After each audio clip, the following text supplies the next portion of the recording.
লাখো তরুণীর মন ভেঙে বিয়ের পিঁড়িতে বসলেন বলিউডের জনপ্রিয় সঙ্গীত শিল্পী দর্শন রাভাল। ছবি প্রকাশ করে সুখবরটি জানিয়েছেন তিনি নিজেই। গত 18ই জানুয়ারি শনিবার রাত থেকেই সামাজিক যোগাযোগ মাধ্যমে গায়কের বিয়ের ছবি ভাইরাল হয়।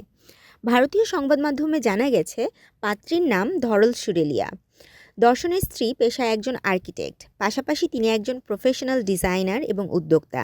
বিয়ের আগে থেকেই তাদের পরিচয় ছিল, বন্ধুত্ব থেকে প্রেম, এবার বিয়ে। সামাজিক মাধ্যমে বিয়ের বেশ কিছু ছবি শেয়ার করেছেন দর্শন।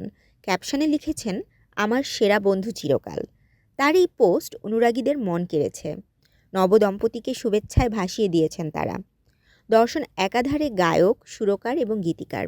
2014 সালে রিয়েলিটি শো ইন্ডিয়াস র স্টারে অংশগ্রহণের পর খ্যাতি অর্জন করেন। তুমহি আনা, রাতি রহে, ভুল জানা ইত্যাদি গান তার দর্শকদের মনে এক আলাদা জায়গা দিতে বাধ্য করেছে। শুধু বলিউড নয়, গুজরাটি ও তেলেগু সিনেমায়ও দর্শন রাওয়াল গাইছেন সমান তালে। গান গাওয়ার পাশাপাশি লেখা ও সুর করায়ও সুনাম রয়েছে তার। তাশরিফা তৃষা, তরঙ্গ টিভি।